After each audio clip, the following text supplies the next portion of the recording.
telling a story tonight. I thought about the topic of revenge quite a bit, and I was like, do I have any revenge stories? But so I don't confess to a crime, I'll say that any events or people mentioned in this story, purely coincidental. So, this was my second year at college. I'm in my college dorm room in Clemson, South Carolina. And underage drinking, so we know how that goes. And there's a prank war between the fourth and the third floor. And some of the stuff that the fourth floor was doing to the third floor was pretty raunchy, like shitting on plates and smearing them on doors, like things you would never think would happen, but this stuff was going down. And, me and my friend said, we've got to put an end to this. So we go up to the fourth floor, and we didn't exactly know what we were doing up there. We didn't go up there very much, but we've been taking quite a few shots of Absolut Vodka, smoking cigars, etc. This is how things go. And next thing I know, I see him up next to the smoke alarms, holding a lighter up to him. He's holding his lighter up to the smoke alarm. He's holding his lighter up to the smoke alarm. Nothing's happening. I said, give me that.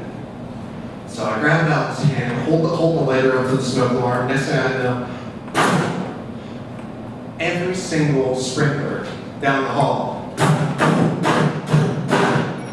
hall's being flooded with water, and I'm covered in security. My friend, he's black. That has nothing to do with anything, except he was out like Usain Bolt, and I'm standing there covered in ink. So I run downstairs and I do what's natural. I go and unlock the door to my room. Run inside. I don't know exactly what to do, but I open up my fridge, grab a bottle of beer, and pour it on a white towel. Take that white towel, take off all my clothes, stuff them in the bottom of my golf bag, and begin removing ink from my skin. And I go, shit, this is not coming off. So I run down the hall to where the showers are. Get into the shower.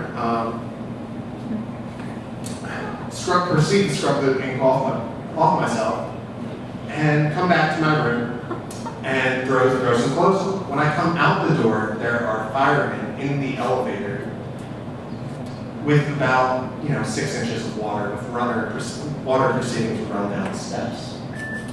So, as I'm going out my room, I proceed to wipe the rest of the ink off the door and go outside into the crowd of people. So the crowd of people, they're out there, and I'm like, oh shit, like this is some real shit that's going on. I'm popped up, and I go, let me go to Chance's house. I don't know what to do. So get to Chance's, I calm myself down. I see that there's ink all over myself still, and he gives me a pair of oversized basketball shorts.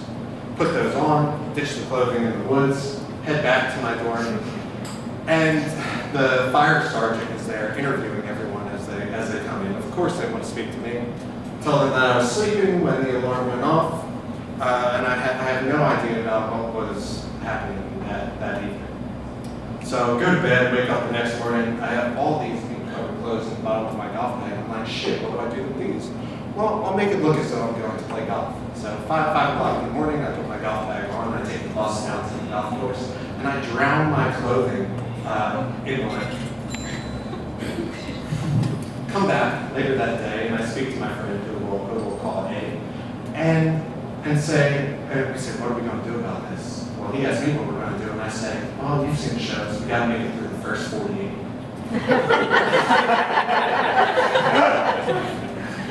So 24 hours go by, 48 hours go by. Then we're on spring break for a week. I go, wow, isn't this great? But except while I'm on spring break, I had an underage DUI. I blew a .01, but I mean, if I'm going to pay for the lawyer, I might as well ask him some questions. So say to him, hypothetically, if I'm being investigated for arson, what should I do? And he says, you should absolutely not say anything. Tell him that you want to speak to your lawyer. So next thing I know, two days later or something like this is great. I'm about to go back to school like nothing happened. I get a phone call that says, hello, this is Detective so-and-so from the Clemson University Police Department. We are investigating you for the Walden fire. So, anyway, I come back and he wants to have a meeting with me. He takes me into the interrogation room, and he basically reads me my Miranda rights, turns on the tape recorder, and he thinks he's got me right there. So a whole case going against me, and I said, sir, after being advised by my lawyer and after what happened to Duke lacrosse players last year, I have been advised not to make any statements on the matter. And he was silent. And I was silent, and I looked back at him and I said, sir, are we done here? And he walked me out, wrapping his knuckles down the wall because he knew he did.